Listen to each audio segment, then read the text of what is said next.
Okay, I think we're good to go. So we're Yes. going to do a 3, 2, 1 clap if everybody's ready. Yep. All right. Do we like that? Yeah, I had to check my bars because mine felt really pathetic to me, but it marked, so we're good. Wow, that's really funny. There's something about like a male podcaster world, like my sync clap is, I don't know, whatever. This is a stupid joke. Just something about the idea of, when you said like it looked pathetic, I'm like, that's so silly. People feeling like I gotta redo it. My sync clap is pathetic. Of the sync clap.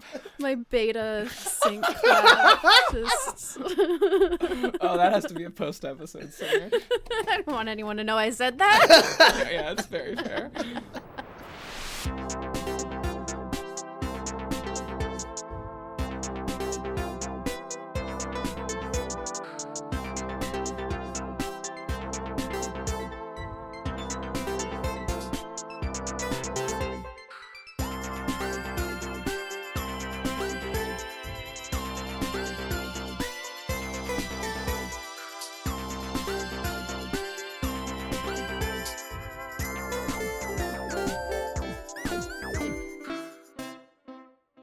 Welcome to This Should Be a Game, the podcast about adaptive media and filtering 90% of your life experiences through tabletop role-playing games. I am Satah. I use they, them pronouns. You can find me on Bluesky at potato-chips.gaygothvibes.online. You can find my work generally at gaygothvibes.online. I'm up here doing great. I worked everything out in the simulations. It's not a problem. Unfortunately, neither my co-host Jess or I have slept in about 72 hours. And you can tell by the quality of my voice that it's truly affecting me. Everything's happening so much. Jess, where can people find you? Luckily, I don't need sleep. This is a thing I firmly believe in real life. And thus, I'm doing fine, and you can find me online as jessfrom.online or jessfrom.online on Bluesky. That's also my website, and you can find my games as Jumpgate Games, pretty much anywhere games are. And I use she, her pronouns. That's important, too. And Viditya, we have brought you here, of course, to keep Grandma distracted while we potentially die re-entering the atmosphere. And when Grandma asks for your plugs, what do you tell her? Where can Grandma find you? What a great pull. Hi, everybody. I'm Viditya Voleti. I use he, him pronouns. You can find me online basically everywhere at Viditya Voleti, and my games at vidityavoleti.itch.io. Wonderful. We are here doing our second episode where we're using the, can I pull the year? Dylan was able to pull it 95. So fast. 1995? Mm-hmm. Yeah, movie. Apollo 13 to make a tabletop role-playing game. How did you feel about Apollo 13? Had you seen it before? Yeah, so I had seen it before. I don't, definitely a while ago, a long time ago, but I remember liking it. I think, as a kid, maybe, in school, or something. I remember liking it. It's really easy for me to like something that's about space, I think, first and foremost. That just kind of knocks, everything up a lot. While watching it, our other roommate, Elliot Davis, famed game designer Elliot Davis, also was like, Vid, does this scratch your itch? Is NASA, astronaut stuff, is that sci-fi enough for you? And I'm like, oh yeah, this is it. This is everything. I love it. So I thoroughly enjoyed Apollo 13. I mean, it is not without flaw. It is such a Ron Howard flick. It is such a 1995 kind of, don't worry about it, just enjoy, kind of. You have to ignore certain elements. You have to ignore a lot of certain elements, and boy howdy am I ignoring them. No, but I'm there's so much I enjoy about just the logistics of space travel and truly one of my favorite scenes. And in my brain it was so much longer, in my memory, but it was such a small thing of just them being we have to get this square filter into this circle filter, right? And just this is what they fucking have. Them pouring it out on the table, that was one of my biggest notes. That to me is A+ movie, incredible. The whole like the technological difference and like the speed of not speed of information, but like it's like they have to like communicate with each other, the whole ground control to the spaceship, and like how like they have like actual like rear view mirrors on this fucking spacecraft, which I think is so fun, and like the windows have like little like markers, and like everything is so clicky and tactile, and I think just like aesthetically and the type of conflict, you know, like the we've like planned for everything, but also just anything can go wrong, and now we have to figure it out. All of that's like really fun for me. So ultimately, I had a great time with this movie. Apollo 13, fun movie. Yeah. And with like the tactile thing, by far the most impressive thing to me production wise was just the set and prop design for this. Everything, you're like, they're flicking switches, they're moving dials, they're touching objects, they're combining objects. Some of that, all of that stuff was super satisfying, and just looked great. So it's a great, just very physical, well designed movie in that specific way, which it doesn't work as well if it isn't, because like all of the problems are so like physically lived in. You know? You have to nail that element to make that at all really interesting. Do. Yeah.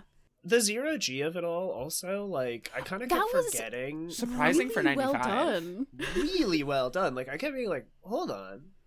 Like, like I believed in the movie magic, or like, truly, like, several parts of the movie, I was like, wait, how the fuck did they do that again? Like they must be shooting in some... Like, they must be shooting on, like, a plane that's going up in the zero-G space. I don't even know. I genuinely don't even know. How did they do it? I know at some point I did. And I'm sure it's not that hard to find out, but, like... We did Gravity before, and, like, that was a 2010s movie, and I did a ton of research into how Gravity does it. But, like, 95 did not have the same stuff that the 2010s did. No, it didn't. So, like, even on that front, I'm like... I literally said, I was like, I believed in the movie magic of Apollo 13 in a way that, like... I thought it was so cool. And it all just kind of had to make sense for the problems to be exciting and interesting. Yeah. And it's, as far as I know, one of those movies where they very much like had technical people on board. I mean, based on a book that's based on a real thing, right? But they had to bring technical people on to be like, could this be real? Is this how this would work? And it actually shows. Because sometimes, you know, you watch people having problems in space movie and they're like, we had technical advisors on board. And you're like, yeah. This is how aliens would be for real. It's like, oh, okay, that's good. Your sci-fi is so hard. We believe you. Your sci-fi's so hard, sweetie. That's awesome. That's so good. I'm sure. Well, speaking of hard sci-fi, right? Talking with Dylan, we focused on all of the stuff that wasn't that. Sure. The general structure that we settled on was a trio game. There's 3 players. Mm-hmm. One is playing the astronaut who's up in space. Mm-hmm. One is playing the spouse who was left behind. Mm-hmm. The spouse cannot communicate to the astronaut but can receive communication from the astronaut and is also just trying to deal with their life. Mm-hmm. There's also the media who is reporting on the crises and trying to, you know, hit their ratings markers and sensationalizing things. And of course the spouse, wife, most likely, there's gender happening.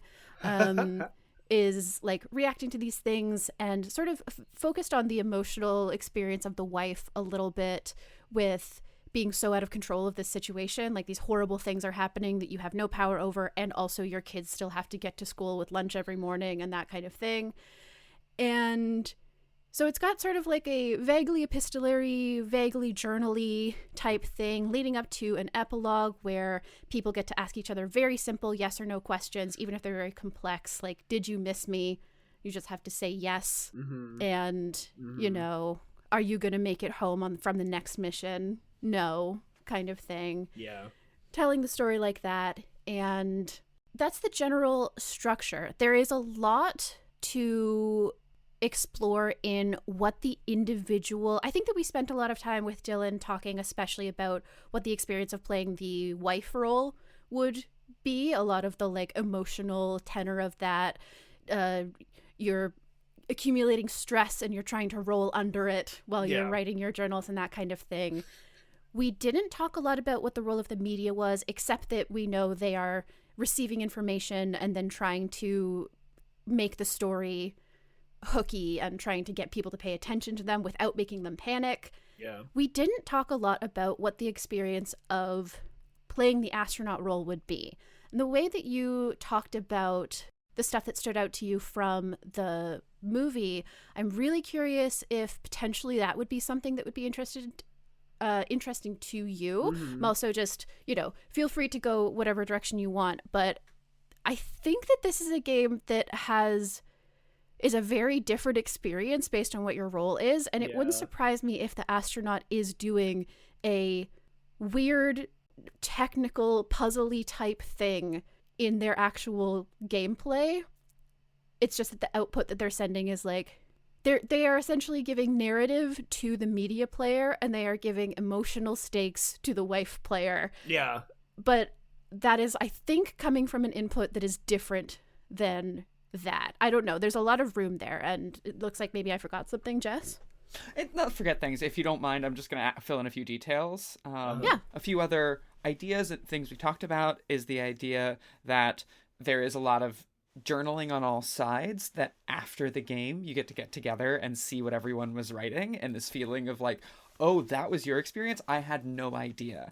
There's also the idea that what the astronaut is sharing is never really directly written for, definitely not the spouse, and even not really for the media. It's sort of incidental, and then their lives have to center around what this astronaut is outputting almost incidentally. They're not writing for that audience. That audience has to consume it anyway.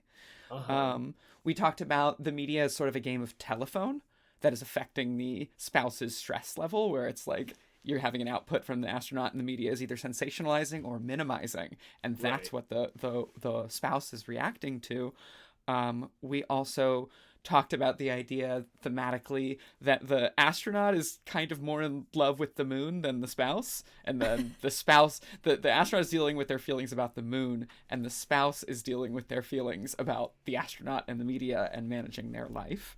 And then the last thing is we pitched some mechanical ideas, none of which we're married to, especially because we're very excited to hear what you have to bring. Okay. But we talked about an oracle for the wife character, where it's like some sort of very general emotional tenors and beats or categories of problems. Maybe like a deck is a suit that's telling you it's your family or it's your blank, and then you're interpreting, and then you're getting like loneliness or overwhelmed.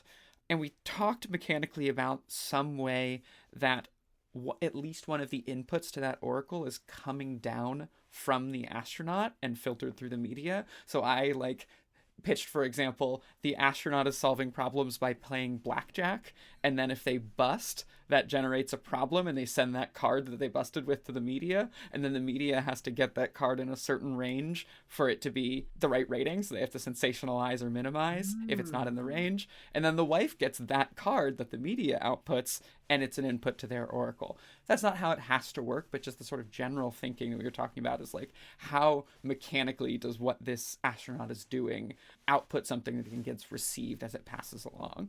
Yeah. I mean, I'm fascinated by a single character or like a player being the output engine, and then like the two other characters and players like are kind of having to deal with that. I like this, the idea of it, the media being a telephone, like the thing that sits in the middle is really interesting, or like this being like kind of a triangle but like nothing ever goes back up is really fun. Yeah, something like a like astronauts playing like a solo. I mean, they're all kind of playing solo things, right? Solo and then like duet or epistolary, like one solo game and then the others are playing an epistolary game. That's like kind of what, there's a really interesting dynamic there that I really like. And it makes a lot of sense, like as a game about like the emotions of this situation, like rather than the technical of this situation. what's going down on Earth. I mean, the media in that movie was so interesting. Yeah. Specifically because of like, I mean, it's like they make like a point of it. It's like going to the moon is no longer interesting, but then like when something goes wrong, suddenly it's national news, and like everybody's a scientist, and they're doing like demonstrations. That's such of, a like, devastating moment. It's so awful. It's like there's just like a scene of them being like during re-entry where they're just burning what looks like a cantaloupe or something, and it's like, that's your husband, by the way. Like, this is what's gonna happen to your husband. And it's like just that kind of like loop of emotional information, or of information specifically causing emotional outputs. I think is really fascinating. Yeah, absolutely. Damn. And like, yeah, what is the astronaut doing, and then how does that output to the others, and then where does the media and the wife's output go?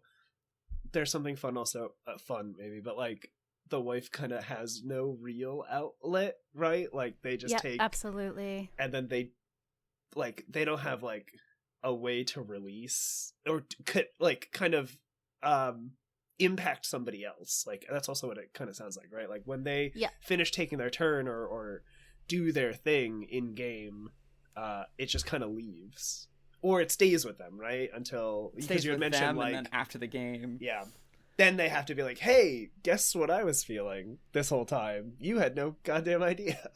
Exactly. Fascinating. Really, really fascinating.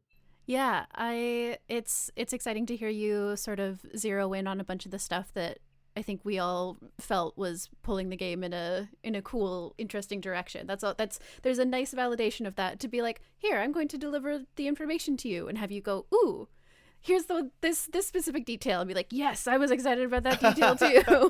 Yeah. Oh, it's good. Also, I should have written this down earlier, because now it's going to sound like I'm lying. But I put in the back of my mind, I was like, Dylan's going to pitch something about the wife. Dylan's going to be like, it's about the wife. It's actually about the wife, because that, I feel like, is such an interesting overlooked space. And like, if we're critiquing, underexplored by the movie. Yeah, like absolutely, if we're critiquing Apollo 13, it's such a manly man's movie when like the wife and the wives and their whole relationship with the media, and it's very like, whoa, look how emotional these women are in the situation of, but the men are strong and keeping face for saving themselves. It's a whole thing. So I love it. In a way, I was prepared for this. After Dylan pitched it, I sent them my initial Letterboxd review, which I'm trying not to just mention Letterboxd on every episode, but it's the movie one. You know, what am I gonna do? What are you gonna do?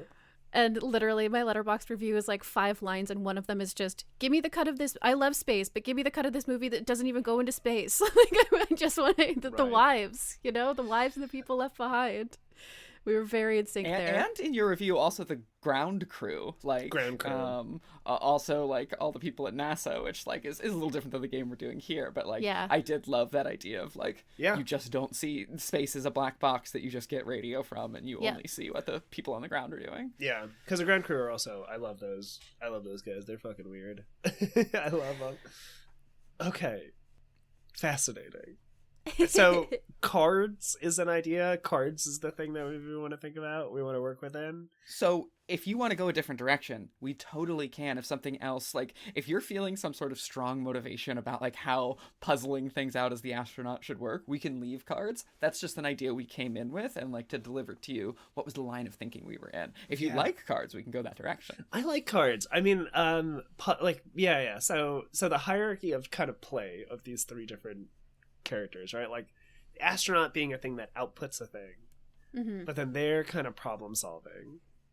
Do we want it to feel like the astronaut player is actually feeling like, I'm heavy, like having to, like they're essentially doing like a puzzle or like having to problem solve, and it's like kind of an intense situation that then puts out like a thing? Or are they like, is the astronaut also supposed to be in like a very stressful situation and have like a difficult time? Also in kind of a broad question, like, can the astronaut fail? Is this a game where Apollo 13 does not happen?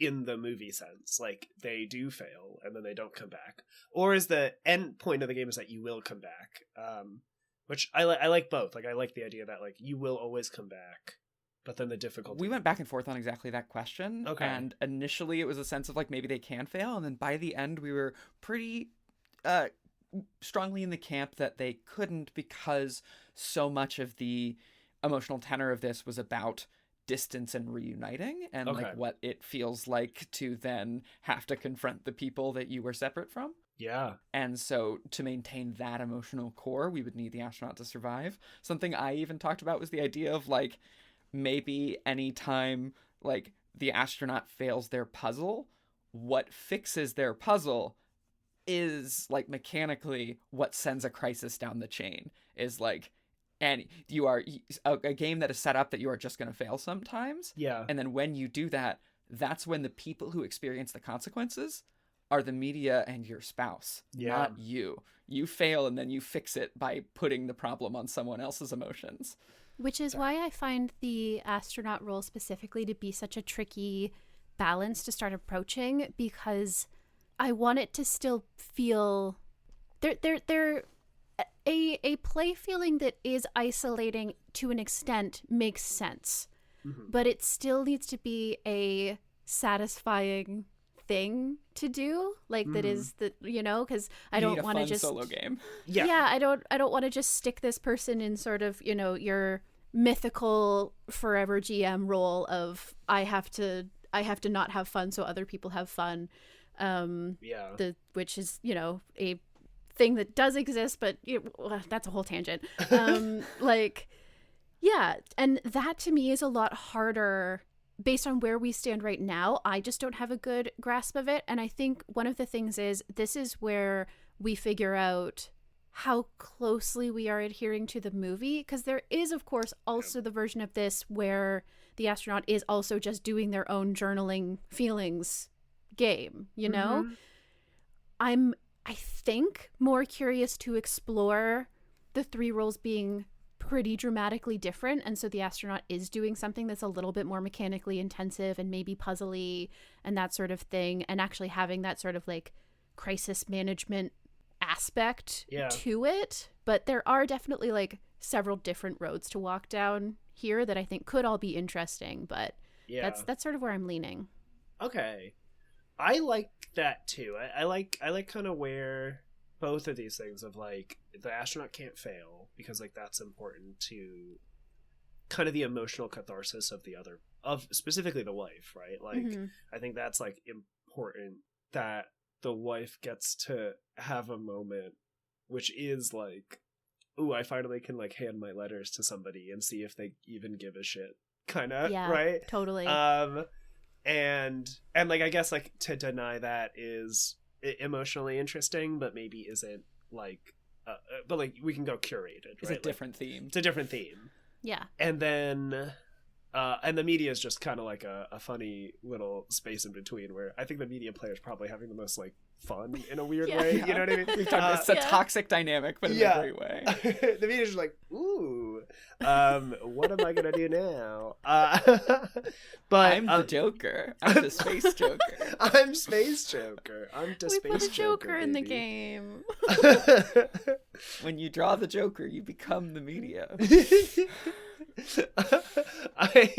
Okay, so my first thought kind of a little bit is like the astronaut's playing kind of a solo version of Keep Talking and Nobody Explodes. Have either of you played this game? Yes, totally. It's like the asymmetric digital and analog kind of game experience where one person is trapped in a room with a digital bomb, like a video game, and the other people have a physical rule book of various like how to diffuse what's there.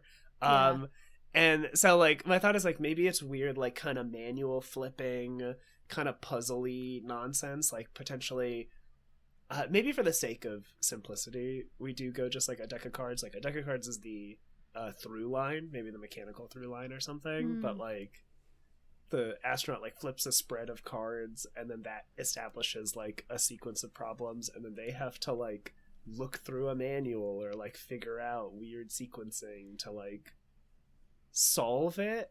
and then whatever that is, they like send out. Yeah. And I like cards in part because the movement of cards is so physical in a way we've talked about that's the most interesting part of this role in this movie. Like cards, I'm thinking a lot when you pitch that is that cards aren't just they aren't just numerical and like suit values, they are locations. Yeah. As in like you're laying out cards in like places and shapes and moving them around, and doing that is like mechanically important because that feels to me like it's very in the physicality of the movie. And I'm also thinking about a note I took a couple times is that repurposing is such a big part of this movie. Oh yeah. And I feel like if we're trying to simulate some of the puzzly aspects of Apollo 13, the idea of like you have cards sitting around in places and you need those cards to be other things. Yeah. And you can in some way manipulate, I'm going to use this 7 as a 9, but I have to have a way to justify that can happen, or like something like that. I feel like there's so much possibility there. Like I love what you're saying about like the cards are revealing to you problems, but then you also are like maybe repurposing cards for solutions. Yeah, it could be really interesting where it's like, I love the spatial element of it. Perhaps you're like you have a little map of your spaceship, or your cards build out what the spaceship is, and then like and then like maybe you draw a card or two, and that like those cards relate to what has gone wrong. So it's like it could be suit or number or something, or maybe the astronaut has like 2 decks of cards, like they shuffle 2, so there's the potential of duplicates showing up or something. Losing cards is a little less, or like repurposing and making matches and stuff could maybe be more interesting. Or they have a very slim deck of cards, like it's much more curated because they have such limited resources. And yeah, like you flip over a few cards and it's like, oh, this suit is like hearts showed up, so like everything that is a hearts in your ship has started to malfunction. And it's like evens, so it's like all things that are like it's a 2 of hearts, and it's like all even number heart cards are having are going haywire, and you're like, oh fuck. And then maybe you have a hand of cards that are like floating things, and you have to go around and you have to match and add and subtract or something. Like I really love they are your resources and your problems. Yeah, there's so many ways for cards to interact with each other too, right? Like the solution can be be same suit, same number, one higher, one lower. You have your one ace that, yes, you can apply this to any problem, that kind of thing. Like there's so many ways for the cards to interact with each other that could sort of like symbolize the fixing and the breaking. Weird thing, like we can also play into the physicality of it, where it's like maybe it's like if you need a turn, like you need a 7 for this, but you have a 9, like you can kind of use a card to cover like 2 pips on a 7 on like a 9, and now it's a 7. So it's like it's kind of the idea of like you're duct taping things that shouldn't be each other. That's so fun. Yeah, absolutely. Being able to attach cards so that like a 7 and a 2 is a 9, like is really fun. You are literally attaching in the fiction. Yeah, and like you could tear cards if like you needed to or something. Like there could be like a real like maybe even mechanically it's like you need to make 12 somehow with the cards you have, and it's like, how do I do this? How do I make a 12 out of this? Right? And it's like you're attaching stuff. And are we going wreck this deck style? It might Can you be Sharpie on cards and like. I think that could be interesting. Like it kind of goes into the like ingenuity, I suppose, of the solving the problems. Yeah. But then I don't want to lose track of like what that output is.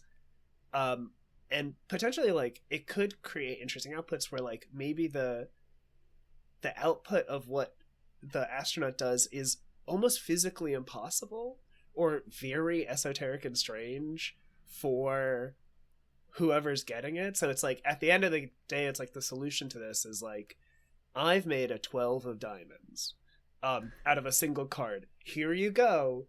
And then like the media and the wife are like, what the fuck do I do with a 12 of diamonds? That doesn't exist in my deck or something like that. You know what I mean? Like there could be like a weird, like what you're fucking with up here then turns into a like esoteric problem for the ones down there. To not lose like kind of the emotional output of it in like you're kind of having almost fun. Like the astronaut's fun is like, oh my god, look how Yeah. smart I am. I figured this out. Yeah, I'm sweating totally. and I'm figuring it out. It's like, great. We did it. We figured out how to filter like CO2. Mm-hmm. And then everybody downstairs is like, what do I do with this? Okay. So, I am obsessed with cards are your spaceship as well at the beginning. Something I looked up is I started looking up acronyms while I was watching this movie because I was fascinated by like what's Capcom, what's EECOM. Yeah. EECOM especially got me, which is Electrical, Environmental, and Consumables Manager. Whoa. Their job is to be watching the electrical systems, the environmental systems, and all things consumable, and knowing what. And he's constantly asking EECOM, what do we have? How much do we this? How much do we this? And I'm like, I'm seeing like you draw cards at the beginning, and you put them. This card goes in electrical. This card goes in O2. This card goes in this, and you have these resources, and you're trying to solve problems that come up from the deck just using whatever comes out for this like turn or day or whatever. Yeah. But then you can always reach into your consumables. You can take a card out of your O2 to solve the problem that can't with what came up. But now you have one less card in your O2. That's like fun. your resources are expiring as you're playing. Yeah. And that also means that you get this ramping tension where as the game goes on, you're like, I have less shit to work with. Yeah. Which I think has like a fun natural escalation to it. I also think a big part of the puzzling in the movie has a sense of like building the ship. No, too many mixed metaphors here. Building the car as you go along, Right, yeah. Because they're like, we don't know how we're gonna solve this later thing in this moment, but we don't care because we have to solve this one now, Right. And so I'm thinking about like Texas Hold'em, where you reveal 3 cards, and then you do something, and then you reveal a 4th card, and then you do something, and then you reveal a 5th card, and you do something, because you're like, okay, I want to solve it with what's here. Oh shit, the situation changed. Right. Now I have to resolve it. Oh shit, the situation changed again. Now I have to resolve it. And so the idea that like it doesn't have to literally be that. It also could be like, are we outputting poker hands that are how bad the crisis is, or like, yeah, if you achieve a worse poker hand, you pass down worse news. Right. But that's the thought I'm thinking is like, how do you have that feeling of like we're solving the now crisis, knowing we're making ourselves in a worse situation for later because we just have to. I do like that. I love the idea of the river just being like, here's the problem, here's a complication, here's a complication. Yeah. I just think that's really fun. I think also like keeping it relatively simple with like you're trying to build a poker hand, but you could build a poker hand in a traditional sense or start fucking with the stuff in front of you. Like kind of, it's building a poker hand. It's very Balatro, right? Where it's like suddenly I'm like, playing too much Balatro. Yeah, absolutely. And it fits in that where it's like, oh, I'm gonna start taking weird stuff. You're even like, it takes stuff out of your pockets, like, or you start to invite players to think about their actual surroundings. How do they make this work?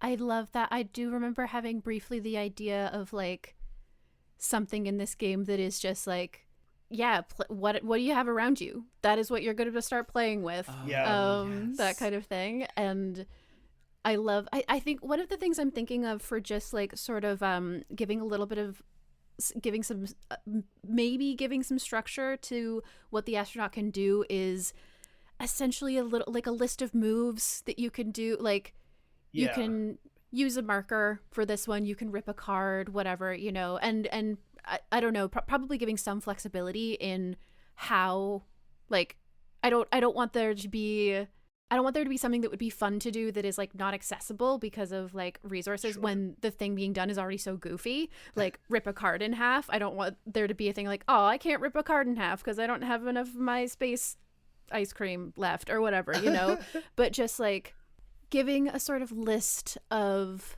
here's a move, you can do 3 of these per turn or per crisis or something, that are both like guidance and also like encouraging. My hope would be that it would be an encouraging restriction of like, okay, I can rip a card and I can mark a card. I'm looking at what I have. how do I make a 12 with Yeah. 1 rip and 1 mark? You know, that kind of thing. That's still like a fun puzzle. I like that. Yeah. Okay. Let me know if I'm committing too much to some of this Texas Hold'em structure in this, but Can you? I'm so sorry. What is Texas Hold'em? Oh, okay. Yes, Let's go absolutely. into it. Okay. So, structure of Texas Hold'em. You're trying to make poker hands. Sadie, I know you've played Balatro, so at least some of the poker hands should be familiar. Yes, Yeah. you're trying to make poker hands. Balatro and whatever the Puzzmo poker game is. Yes. That's where all of my yes. poker knowledge comes from. Cool. Everybody gets 2 cards that are your pocket cards that are hidden and just yours. And like on top of your regular hand? No, so the way the game starts is that there are going to be 5 face-down cards Okay. that everyone is sharing, but you don't know what they are yet. Okay. And then you have 2 in your hand that only you know and only you can use. And once you get to the end of like a round, you're going to have 7 cards to work with that you make the best poker hand you can out of them. Yeah. But you don't know what cards you're going to have available at the end. And you are betting to say, okay, I've seen 2 cards. How good am I feeling about these 2 cards? And usually you don't bet much there because you don't really know. Right. And then we reveal 3 cards, the flop it's called, and you've seen 5 cards, and you go, oh, I think by the end I can have a full house here, Yeah. so I'm going to bet a lot. Or this isn't making anything. There's no way. I'm going to Okay. fold and I'm not even going to try. And then we flip a 4th card, and you bet again, and you flip a 5th card, and then You reveal. lay your cards down and say, Cool. this is what I made, someone wins. Yeah. And the element I'm wanting from this even more than like the actual structure of like the betting and all of that is just the sense of like you're targeting cards that you don't know their values yet. Yeah. That like flipping up and doing a thing and flipping up and doing a thing is what's really compelling to me for simulating Apollo 13.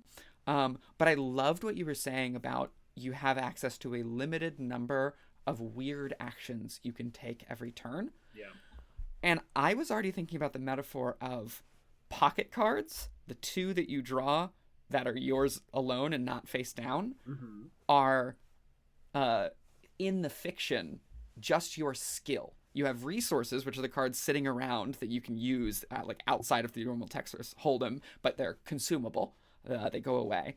And you have the pocket cards that you get every turn that are fictionally representative of your ingenuity and stuff like that. Oh, okay. And Yeah. what if those associated to an action?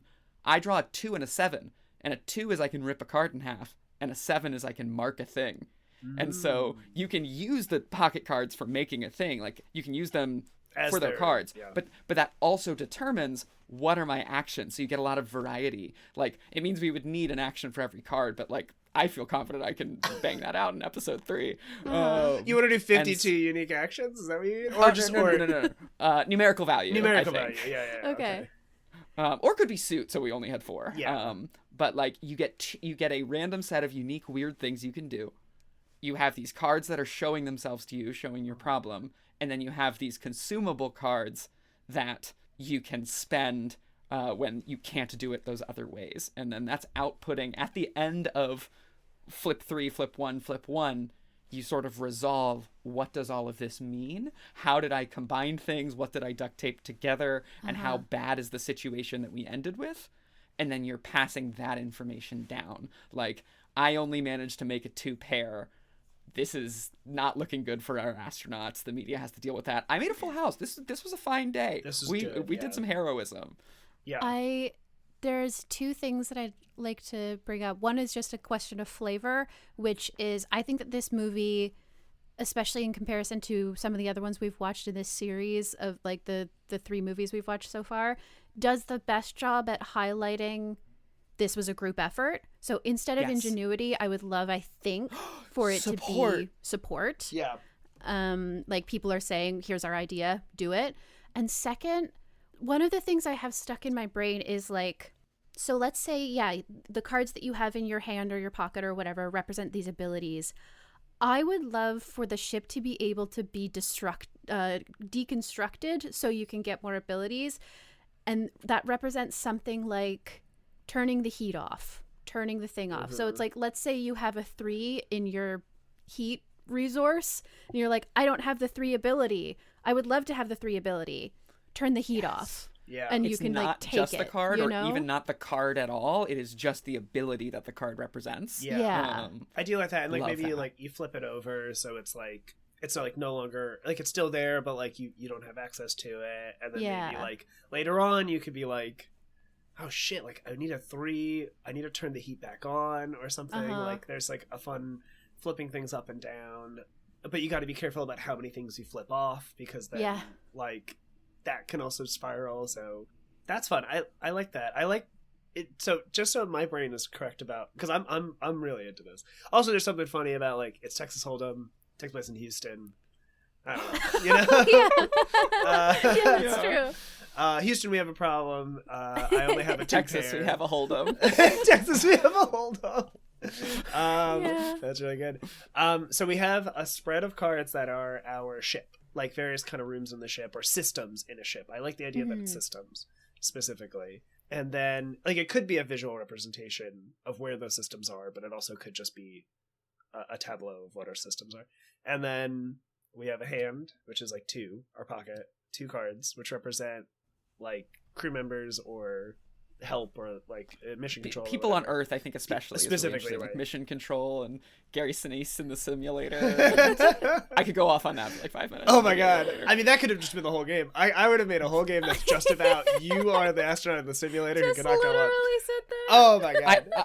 I have 4 exclamation points, all caps. I want us to be the simulator crew on Earth. I thought that when we brought Dylan, Sade, and I was like, we're gonna end up being about the spouses, but like the other version of this game was also no astronaut. It's just Gary Sinise in the simulator, which, by the way, I think is the only really great performance in this movie. Was Gary Sinise, was Ken Mattingly. 100%. I really feel that. And so, Seda, I loved when you said the pocket cards are not your ingenuity, it's your support crew. I only hadn't gone that direction because I was like, I don't want to introduce a 4th player and a 4th thing to communicate with, because we'd like locked in on the structure. The idea that your resources are those people, so good. I love that. Really, really smart. One of the things I like about that is also that it gives, if the person playing the astronaut is a little bit more narrative-y, journal-y, that gives them a lot of opportunities to characterize the support that they're getting. Yes, which is just that's a fun little moment. Like it's not like necessary, mandatory, but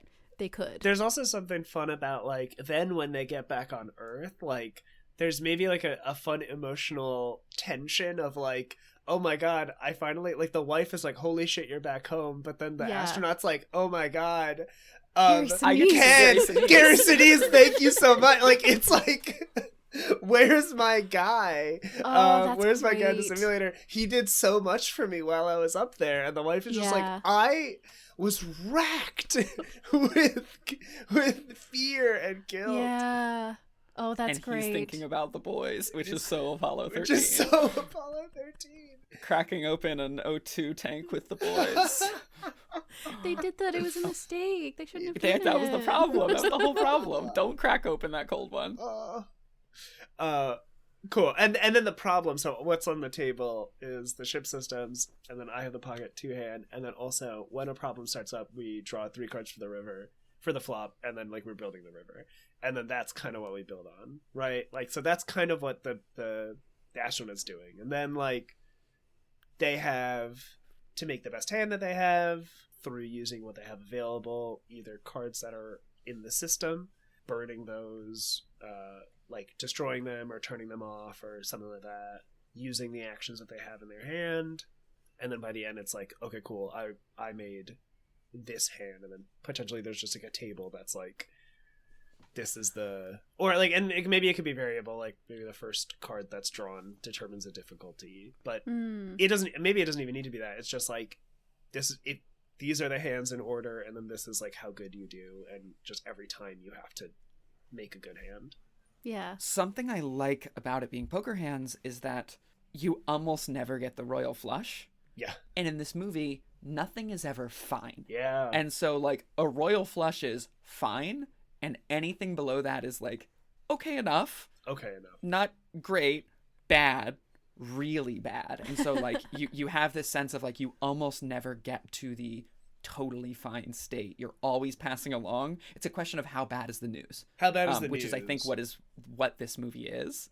Can I say I have a specific new vision of something that popped into my head that I love so much, like making a flush by carefully cutting like the hearts off of a card and then putting them on another, like putting them over a spade, being like, this is a 3 of cards now.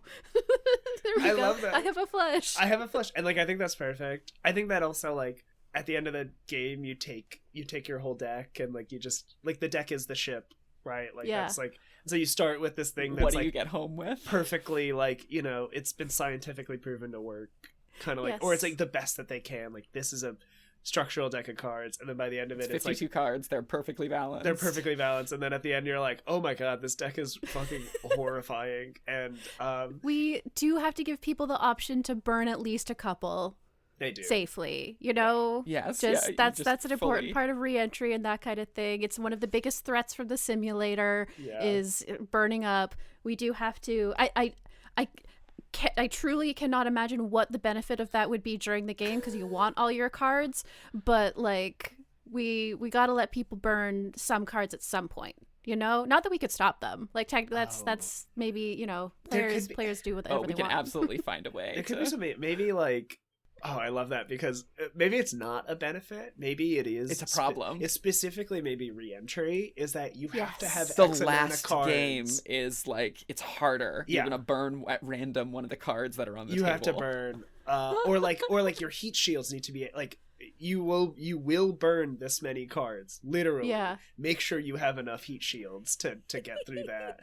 And then if you don't, the idea that there's a stack of cards that is your heat shields that you can use up the same way we're using up other things, but every time you do, you're like burning more cards. You're burning more cards, and then at the very end, you burn, like, you have to burn 5 cards at the end of the game. You better have kept all 5 of your heat shields. If not, hope you have more cards to burn or something like that. You know, this structure also is really nice for tuning the length of the game, which is a thing I keep thinking about, because if we're choosing how many cards is initially on your ship and you're drawing 7 a turn, we can just say game ends when deck runs out, which means we have like perfect pace control, which is a thing I think about a lot. Like, we just put a certain number down and then we can say there's 6 days, or there's a morning and a night of each day, and that's just the number of times we go through 7 cards, which is really, really easy to tune. Yeah, I had no idea. I actually completely wasn't thinking about, like, how long is this game? I guess when you said, like, solo, like, journally, epistolary, and, like, asymmetric, I'm like, well, I guess this could take for as long as you want. But I do really like the idea of, well, that is kind of important. It's like, there is like a set amount of time, and like, and you have 6 days, that's 42 cards, 10 cards on your initial ship, and then day 1, that even allows us to tune the last day as re-entry. Like, the exact flavor of what is happening does depend on the cards that come up, but the overall flavor is maybe a little more structured, so that we get the movie of like launch and this and this and this. Like, we get a little bit of information just coming in from the hand, like number of hands you've played, so that we can map it more easily to the stages of this mission, is one thing we could do. The only thing that I have, the only request for flexibility that I would have is, I don't think that I want the wife to always know how long there is left. So I think possibly there should be a little flexibility. Justin, the astronaut can make some choices that might make things a little bit longer or a little bit shorter. We can like control for that in some way, but there's just like, there is just sort of really hammering home that like element of powerlessness that's sort of going on in the emotional arc there. Like, there being a little bit, and I know that there's parts of that are hard to narrativize, because like, we know kind of where the ship is and like where they're going. So there is a point where the wife character would definitely know. I think I don't necessarily want them to know from the beginning. You know what I mean? I think I've got a great mechanical in the weeds way of addressing that. The ability to get to the end of a day and go, I don't really like how this turned out.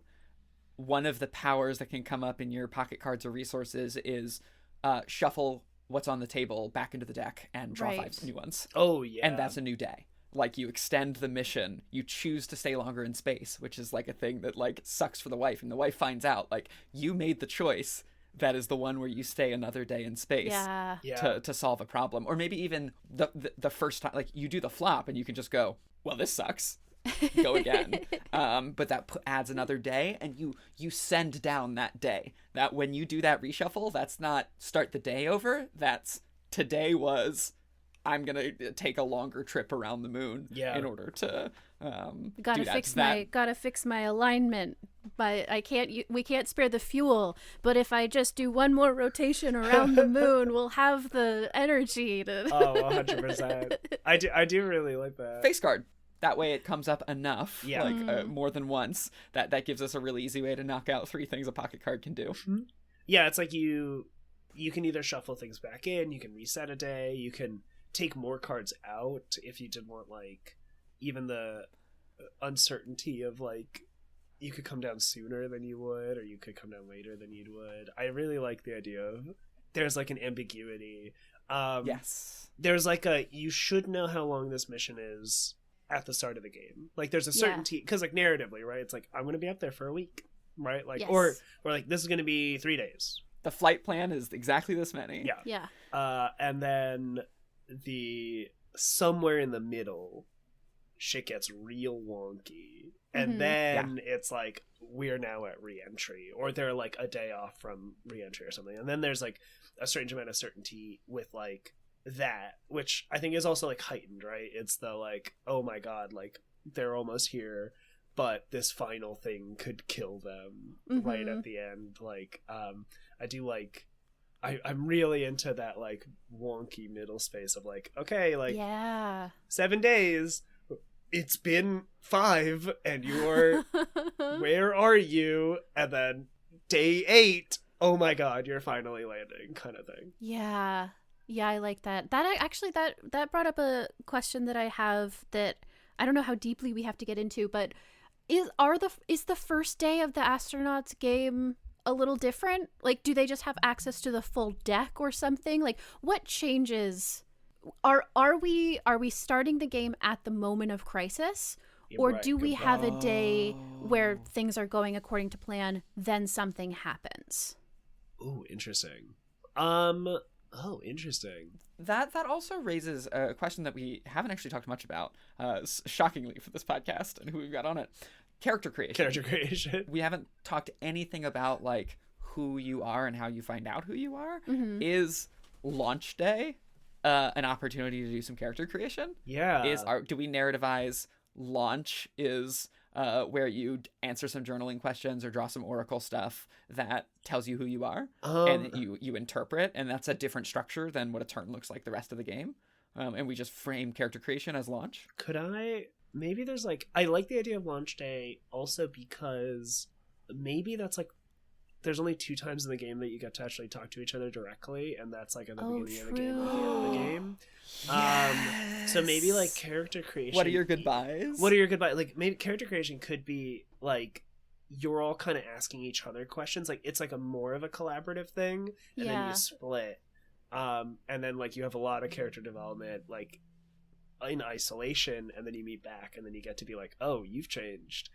Because like I think there's like maybe some fun questions of like, even just like, do like to the wife, like the astronaut goes like, do you show up for launch day? Like, because that was like a thing in the movie where it's like, I don't know if I want to do this because it's her being really scared of it all, and then shows up anyway, right? And is like, oh, and that can like mean maybe 2 different things to both of the players, but like the astronaut asks the wife this question, and then they both kind of like think about why yes, why no. That also like it gives the start being launch gives the media such a great reason to be there and be annoying, you know, like trying to get the human interest story parts and like asking slightly too invasive questions. Exactly. Yeah. You know? Like this becomes like media in a funny way. Like I think the media player is actually like facilitating character creation in a sense, because I think they get to ask like the really like specific character like character creation questions that like maybe would be odd.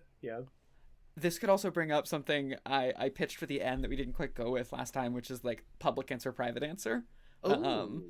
Like media starts by asking these questions, and then you get to have the spouse and the astronaut get together and talk about what they actually feel. Yeah. Which is, it sets up just some really interesting like tensions and contrasts. Right, yeah, it's like the media gets to ask like, hey, like how does it feel like knowing that your like husband is going up into space? And it's like, I'm so proud of him and it's so great, like I can't wait for him to bring me back some moon rocks. And then it's like, I can't believe you keep doing this to me. Like, how dare you go back up there? Yeah. And then the astronaut can ask, what's the biggest lie that you told? Ooh, yeah. Oh, good. Yeah. I think, like, launch day being character creation. And then maybe we do then jump straight into, like, high tension. So, like, the first spread that they do, the astronaut does, is because, like, shit's gone wrong.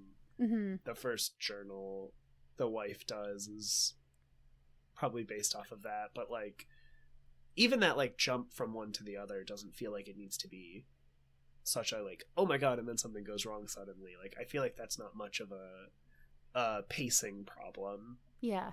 And it does happen fairly quickly as well. It does, yeah. Oh yeah, because they get out of orbit, and then it's like pretty soon after that shit gets fucked. How much have y'all talked about like the actual media? Like, because I mean, we spent a lot talking about the astronaut, and then like from what I remember you saying, it's like you talked a lot about the wife and how the wife plays with Dylan. How much have y'all like been thinking about the media as this third player, as the Joker of the table? Very little. Okay. Yeah. Does that interest you to sort of get into what that looks like? I mean, yeah, I'm in it. Yeah. I'm here. I'll talk about the media. Because now it's like, what is it? We have our output, which is still super vague, but like, I love that the astronaut has to do all of this stuff for them to basically go like, okay, well, the best hand I can make is a 2 pair, so like, that's like fine. Here you go, kind of, That brings up a really interesting question that I'm realizing we haven't talked about and that I would love to dig into with you, which is how much of what the astronaut does the astronaut themselves narrativize, and how much does the media do it? And so what I'm thinking about is, like, we've said that using a pocket card ability is ground crew support. And we've said that the hand is how bad things went, and we've said that you can draw upon your ship's resources to activate abilities and stuff, which has a bunch of narrative possibilities that I actually also have specific questions I'd love to revisit, but are not as important, that they're really in the weeds. Does the astronaut say, this was the problem, and this is how ground crew helped me, and this is what I used on the ship, and write a journal of that goes to media, and then media says, well, how do I report on that? Or does the astronaut just say, this is how bad my hand was, I used this ability, which the game says represents ground crew, and I did this, and then what the media does is just give narrative meaning to what the astronaut passes, possibly modifying it in the process. I think the astronaut has to have some control over it, just because there can be differences in what happened in the astronaut's mind and what the media represents. I would like that to be on purpose. Yes, that's like, yeah, getting to the end and saying that, like, oh, we had totally different narratives here, feels like it would be unsatisfying. Oh, that's a great point. But I think that there's room for, like, the astronaut maybe not communicating directly, but maybe generating NASA press releases or something, and like, I think there's slightly more abstract the idea that the astronaut can essentially tell the media what happened, and then the media decides, like, here's what NASA said about it, here's how I'm reporting on it, like, it depends. I think that the astronaut should have some amount of control over that. How in character, quote unquote, that communication is, I think we can, like, sort of get into, Yeah, yes. I like, because the other thing that is interesting is, at least in the movie, like, the wife, she has, like, essentially, like, a radio box that is the direct ground control, like, communication. So totally. It's like the media getting the NASA the NASA press release, like, they have to ask people who are not the astronauts what's going on. But then the wife I think to create the drama, the wife kind of has to know a little bit more what the actual truth is. Yeah. For then the media to be like, for her to then be like, oh my god, the media is just making this sound a lot worse, or the media is like making this sound not at all what I thought it, like what they're actually saying. Like, so this is maybe putting a lot on the astronaut in a sense, but the astronaut maybe has to give like two different, or maybe it could just be outputting one, where it's like they have the NASA brief, which is like shorthand, and like that could be built in, where it's like what cards are used and then what those cards represent, and then that is maybe just what's handed down to the media. So it's like, oh, this is like what was there, this is the hand, this is the problem, and this is how they kind of solved it. And then like they're like, cool, I just have like the maybe even the information is split, where it's like I have like the mechanical info as the media player, and then I have to spin a story out of this, and then the wife has like the narrative info that they have to like reconcile with potentially. So I think Seda had a really great point about like the astronaut's understanding of what's happening should be reflected in what the other players are doing, so you don't get to the end of the game and be like, well, that wasn't my story at all, so now how do I find satisfaction out of our different perspectives when it was just, like, different facts? But the idea from Viditya that I really like is the idea that it's, like, so restricted what amount you can depict. And I'm thinking of, like, literal length restrictions, and then also maybe even just including in the rules text some example of the sort of, like, tone and voice that you're using. So for example, like you use your 2 ability to write on the card, and it's like ground crew sent flight plan using gravity slingshot, extending days in space by 4. Stop. Like it's like a telegram ass. Yeah. Here is what happened, and we can provide guidance on on how much detail. Like you have a sentence per ability used, and you have 3 sentences about the flop. Or like the cards on the table, and like you don't get more than that, and then the media has to be like, this isn't a story. This is what happened, but it's not a story. Let's turn it into a story. Does that feel like it hits both sort of angles there? I think so. And I the reason I went sort of silent was because I was just thinking about how fun it would be for the media to have like stuff they can pull on that's like bad, like the specific example I thought of was like irrelevant expert witnesses who you're making into an appeal to authority, like be like, well, and we know that this happened in space, of course we have Dr. so-and-so who is our medical advisor to come on and talk about, and this person just being like, well, here is my theory on how engines work, and being like, yeah, this is perfect, you know. It's just like, how can we make this into a story? I don't know. We always have the hack doctor who is retiring off of appearances on our network. Let's bring him on. Let's keep bringing him on. I also love just before I forget it, it's like I feel like there needs to be something that the media keeps asking about what the odds are. So like God, yes. Like it's just like the odds. A constant like give us the odds, but then those odds need to be dramatic but not impossible. Like there's like a weird balance also. Potentially the odds are just the odds of the poker hand that are man. Yeah, exactly. There Literally. It is. I was like, there. you can write it down in the rulebook. You have a chart. Oh, I love that. You were gonna say something, Jen? Yes, which is that Seda, I love that like doing background, and it actually segues really easily into another concern that came up as we're talking about like structure of the media, which is right now the astronaut has a bunch of stuff to do. First, solving the problem, and then like writing, here's what it is, giving the NASA brief or whatever. And then the wife has a bunch of stuff to do with like journaling and then interpreting these oracle results and all of that stuff. The media doesn't actually have much to do in the period between like you've interpreted the last brief and now the astronaut needs to be doing the next mini game. But in theory, the media has already interpreted the brief to go to the wife for the last turn.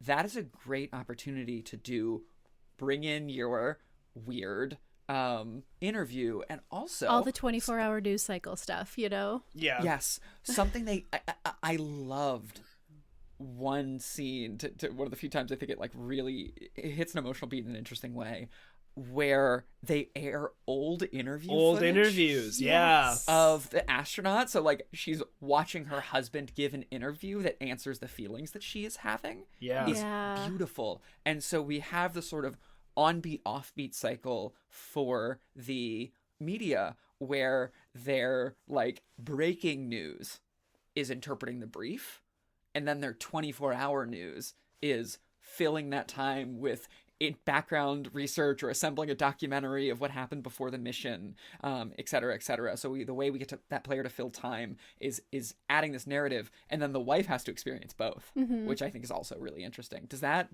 resonate as like a structure to give the media something to do? Yeah, I like it a lot. I have a jumping off question is like, so how much of the game is the wife waiting for the two other players to like, is it a, and it does, that maybe sounds like a negative question, but like I mean it like, is it a astronaut media wife kind of turn-based game, or are there like things happening in between? Because that also introduces the like the media kind of has things to do while waiting for the other ones, where it's like, we're just waiting for the astronaut to tell us any information quickly, let's get an interview going, let's air old clips. Like that feels like busy work is not the right word, but like constant play. Does the wife also have that, or like how often do we expect these? Is it structured, or is it, oh shit, I have new information to work with? Like you're just kind of waiting for information until somebody gives it to you.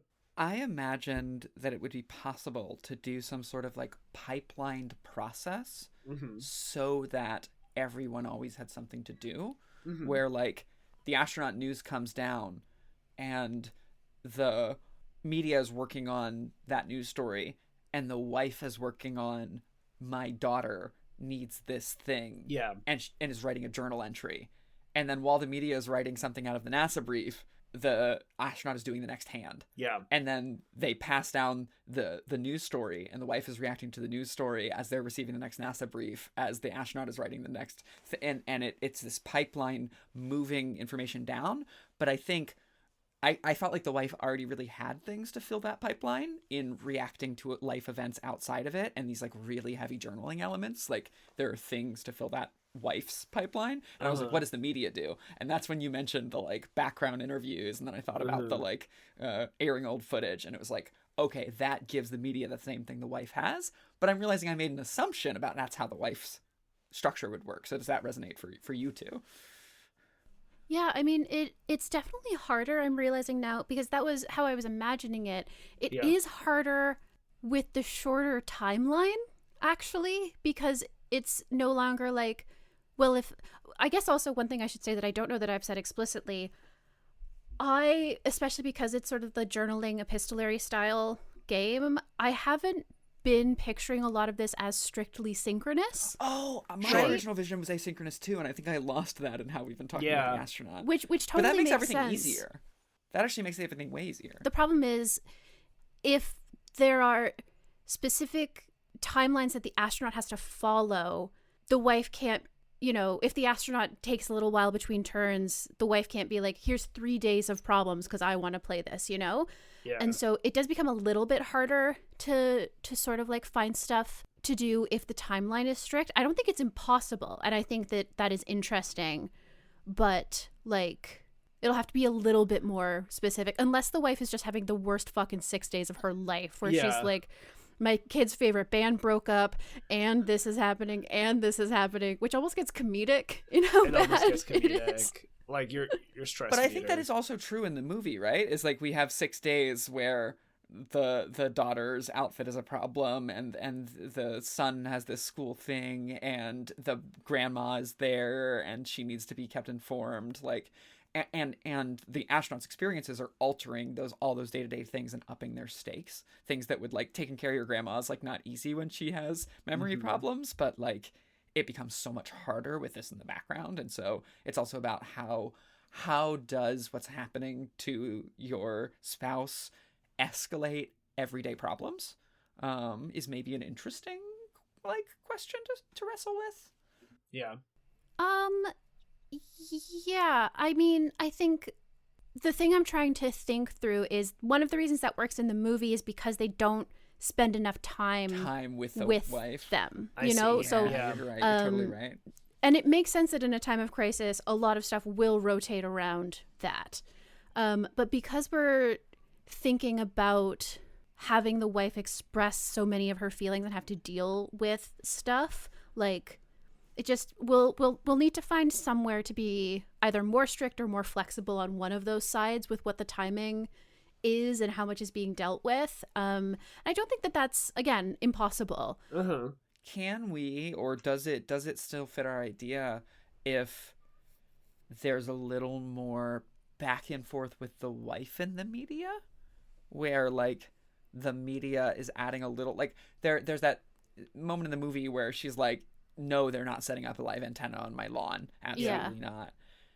Is there a little more in our game, like the media pestering the wife for interviews and she can say no or she can say yes, and then she gets journaling prompts that are her responding to these interviews? Like the media can send down a question that the wife then has to respond to and then journal individual feelings as well.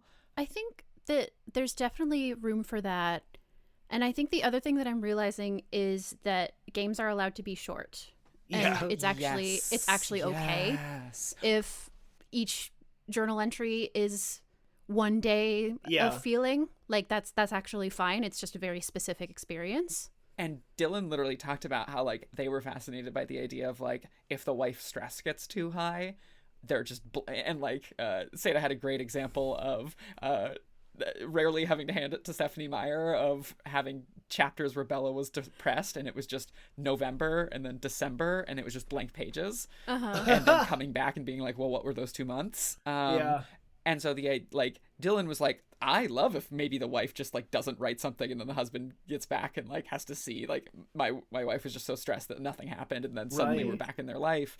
And so if we're okay, especially this sits so much easier with an asynchronous game in a way that I had been like forgetting, is like, if the wife only does a couple journal entries but they're like really compelling and interesting and fun for that player, like that's totally fine. I mean, there is also always something about like setting play expectations. It's like, know that as the wife, you are waiting for stuff to come to you, and like there's almost a commentary about that where it's like you just kind of, your play is a little determined by how much play the other two players are doing and like giving you and like choosing to interact with you. Like it's maybe like kind of playing into the faults of the movie structure intentionally, right? Yeah. Where you're like, okay, well, how do we like, it's like we're getting you to feel a little bit like I'm so powerless that even like emotionally I might be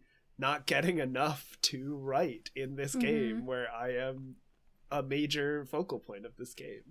And I think there's also like small things like giving the wife mundane stuff, like one of the neighbors pops by to see how you're doing.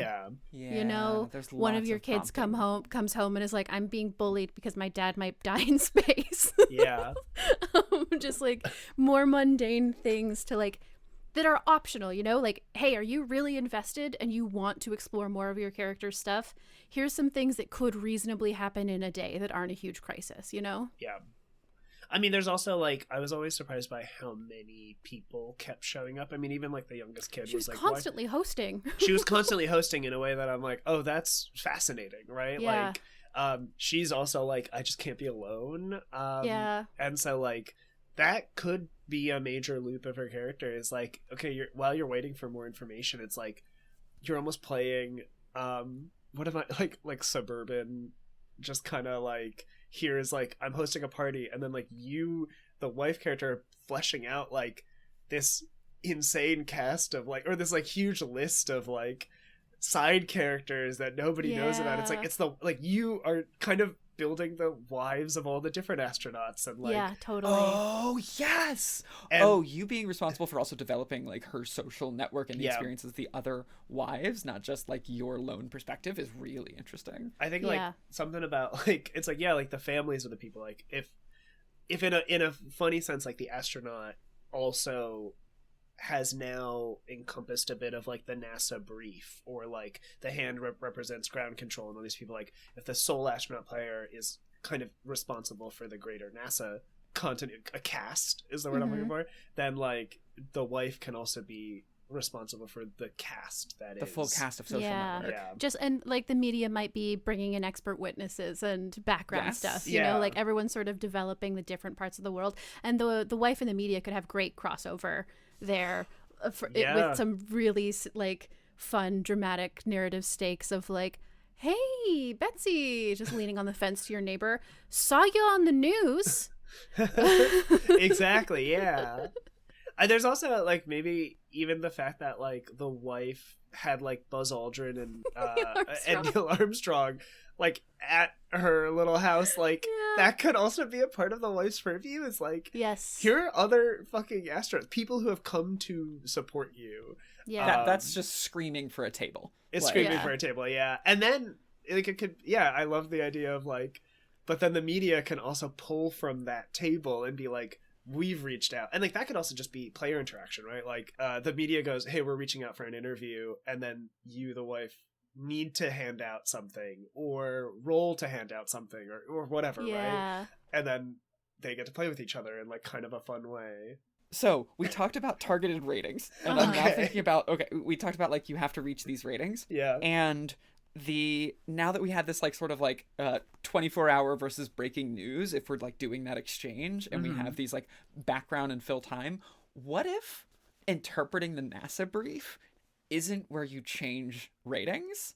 It's during your 24-hour news cycle, the distance between the hand that comes down and where your ratings need to be determines the tone or tenor of what you need in that 24-hour news cycle. So if you get a hand that is too panicked, you need an interview that tells people, here's a scientist saying why it's going to be fine. Right. If you need it to be worse, you might need to go to the wife and be like, so you're pretty angry at your husband for staying longer in space, right?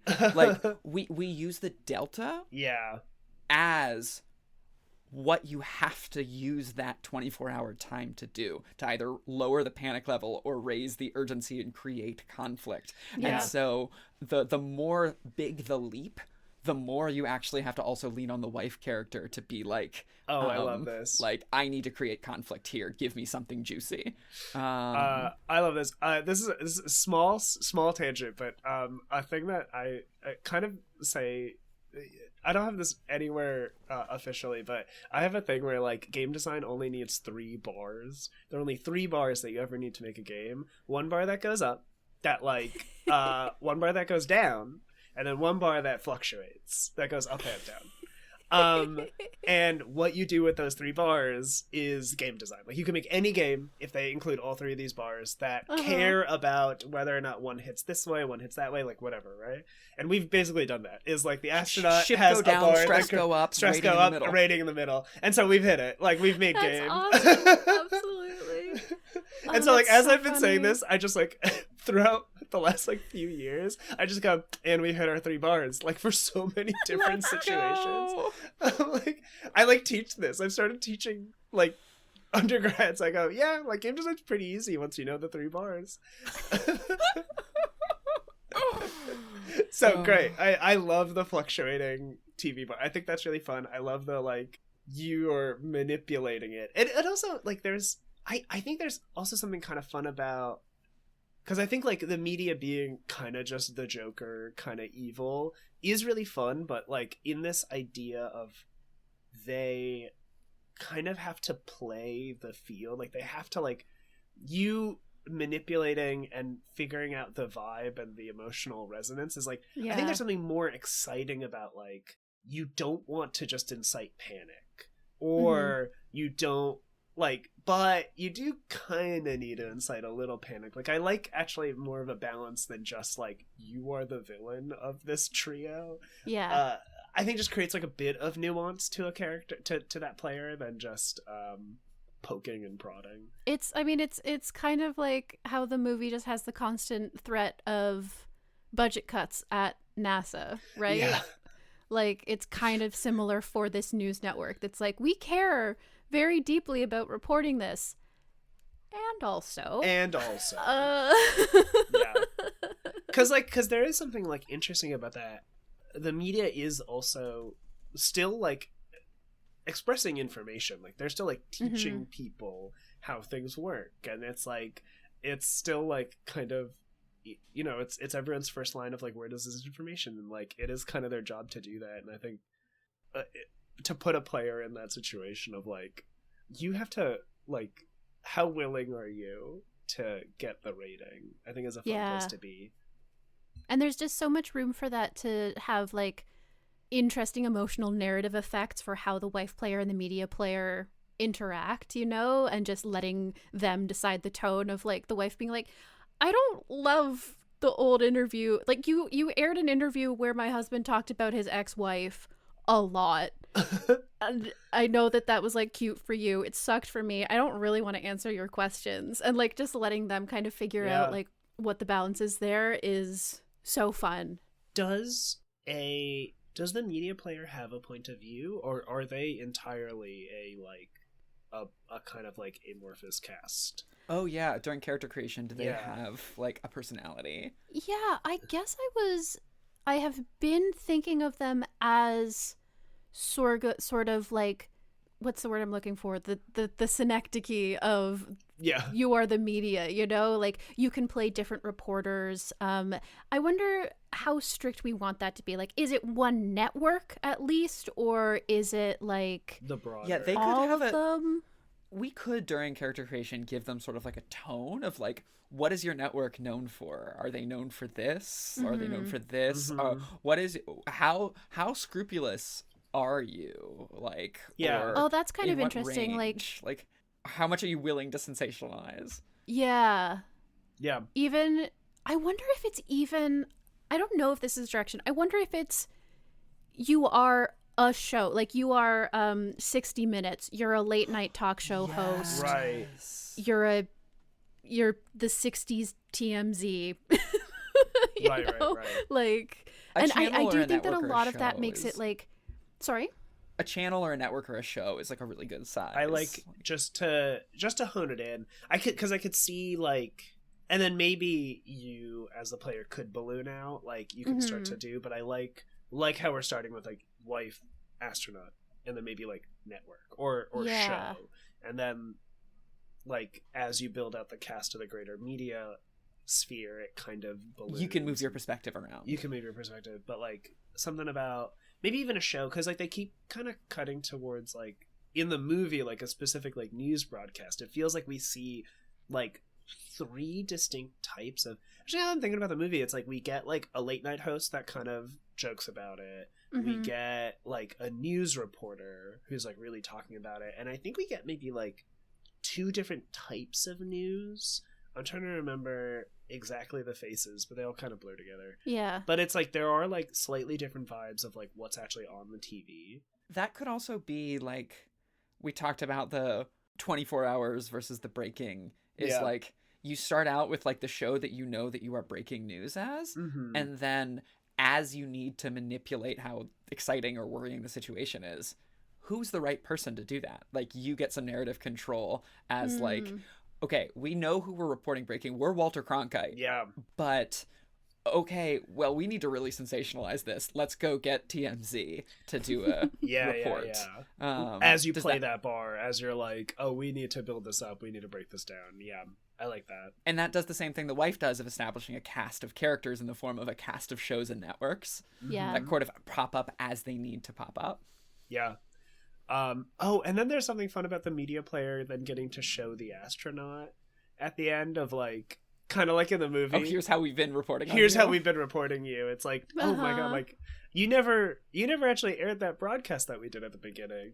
And it's like, yeah, well, sorry. It's like, you know, we'll tell them when they come back kind of situation. Like, I love, it's like, wait, what? Like, why did you post that interview? How did you track down my grade school teacher to be on your talk show? Exactly. Like, they're sitting beside, I can't pull up a 60s celebrity, but, you know, they're sitting beside a pop star talking about how I was really good at math when I was in 3rd grade. What the fuck? How? Yeah, and I think that could be a fun that's also a fun exchange, right? Yeah. With the player that's isolated from the rest of the world. Yeah.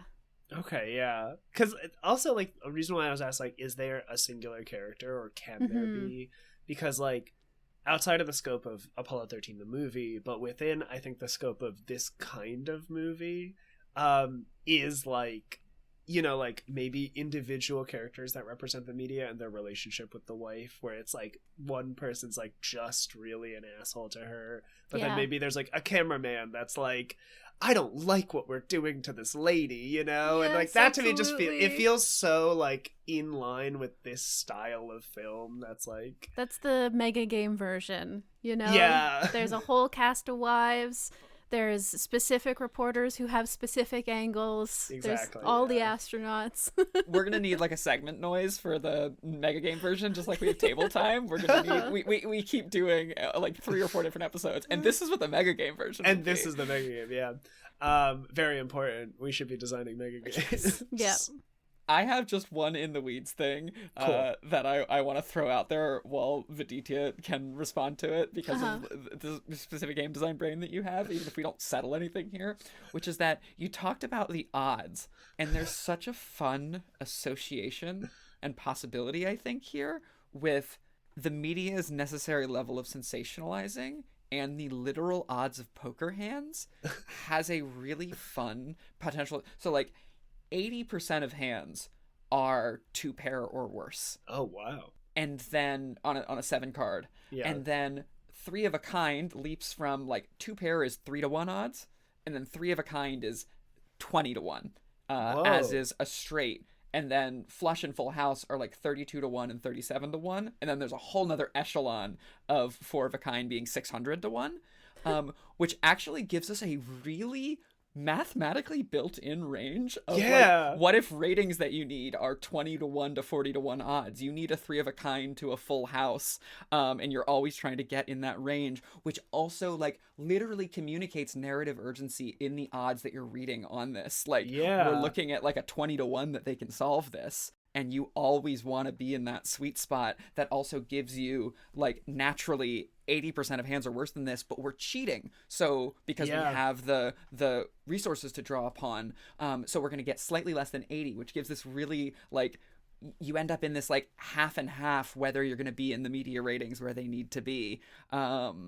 It's so naturally banded. It's in a way right that, there. like, if you have any thoughts on that.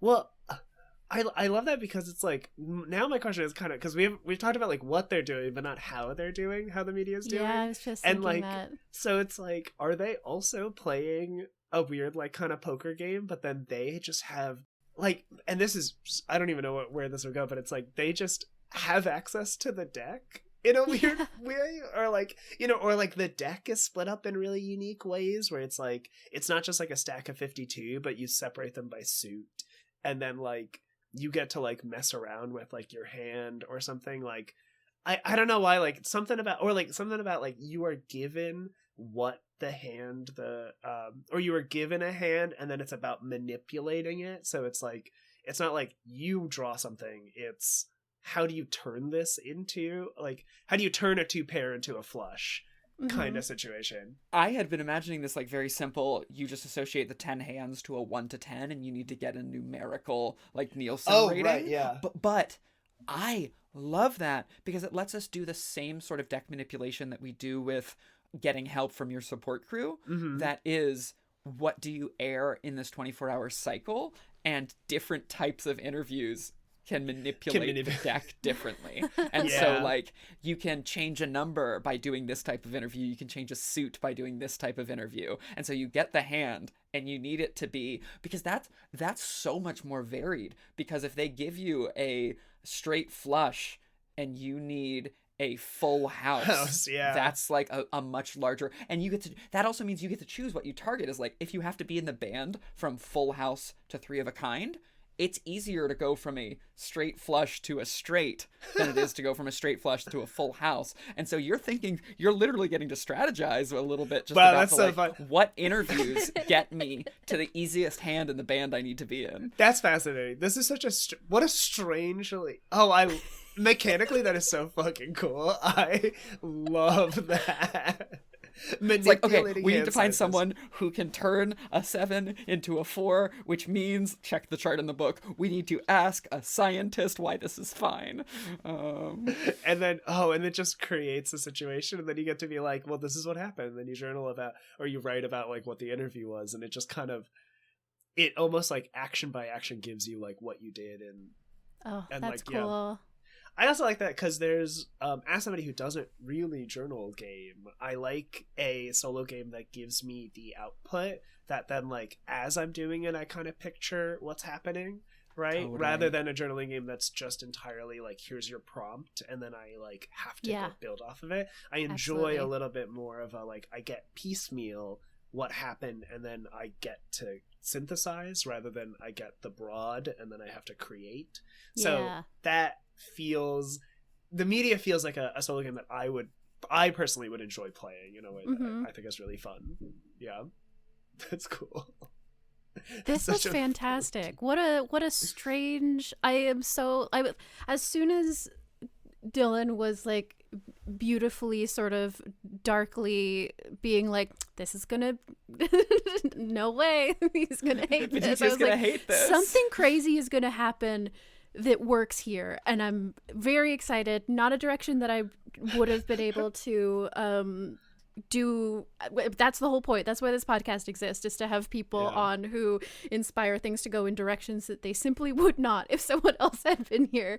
This was awesome. This was so good. I'm thrilled. Every time we have a guest on, it's just like, oh my god, we just get to talk game design with someone brilliant for 2 hours, and it's like such a blast. It's so nice. I was like, out of the list that you gave, I was like, okay, I like all these movies, but Apollo 13 is, I've never thought about making a game like that. So actually really lovely to have to think about this. Thank you so much for coming on and developing all of this. This has been so good. Well, thank you so much for having me. This was an absolute blast. I love, also, like, with the idea of like Dylan's gonna give me something that I'm gonna hate, I think like is such a funny concept to me. Like, and I knew this going in because I'm like, I actually think there isn't a game concept that I hate to work on. Like, I was so excited to be given something that like I would never come up with. Yeah. Because then I gotta go like, all right, this is where I'm at. I have to make it work. Like, I have to work within the system. So this is an absolute blast. Thank you again for having me. I've been Viditya Voleti, and you can find me again everywhere online at Viditya Voleti, and buy my games at vidityavoleti.itch.io. And if you want, you can buy my latest release, Only in Once Magic, either digitally at my itch or physically at moreblueberries.shop. Amazing. Jess, anything you want to direct people towards? Yeah, so I've been Jess Levine, she, her. You can find me online as at jessfrom.online or Jumpgate Games, pretty much anywhere you can get games. This is probably the very, very tail end of when you can get Galactic and Going Rogue late pledging before that's going to close. So if you want to pick up one of my games on Kickstarter, you should go get it there. I'm not going to describe it because if you've listened to previous episodes, I've talked about it there. But if you like games in space where there's tension, oh yeah, that's for you. So that's all for me. And I've been Satah. Find me on Bluesky at satahchips.gaygothvibes.online. You can find my website that links to all my other stuff at gaygothvibes.online. Go and become a member of the Haunted Table Patreon for access to some games that I've been working on with them. We've got the House Edge, which is a fist triangle agency card crawl crossover situation where you're going through the vault on a time loop. And I think that is about it. This has been This Should Be a Game, the podcast about the moment where you say, this should be a game. This should be a game. This should be a game. Follow the show on Bluesky at thisshouldbeaga.me and join the Discord at discord.thisshouldbeaga.me to talk games with us. Support the show financially on Patreon to vote on movies and genres that we cover and see the notes we take during the movie and stuff. Thank you to Cris for the logo, and thank you to Nicky Flowers for the theme song. Go get one last free refill on that popcorn and then join us back here next week to wrap everything up, filling in some blank spaces, and creating some new ones.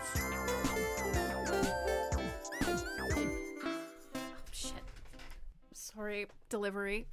This is fucking so annoying. I will refrain from continuing what I was saying so that everyone can hear. Yeah, Thank yeah. you so much, by the way. This has been fantastically Oh, like I'm having a great generative, time. like so good. I'm having such a great time. And then like just a fun little like theory craft of like what kind of a fucking game can we make? And like Yes. when like you sent me the information, I thought it was so fascinating that like you play a game of telephone with two designers in a sense where it's like here's a little bit and then I have to build off of it, and I just thought that was so fun. Also, in specifically, I'm really happy that I am stage 2. Yes. It's Also a different just experience depending on where you are in the pipeline. It really, really is. I'm so sure. Like, if I had my go with this, I would just be like, all right, like, what are we gonna do? Let's take this out. But now I'm like, okay, here's the game. Like, I have to keep the like the thesis and the structure of what you would come up, what somebody else has come up with before. It's like really fun, and I'm having a good time.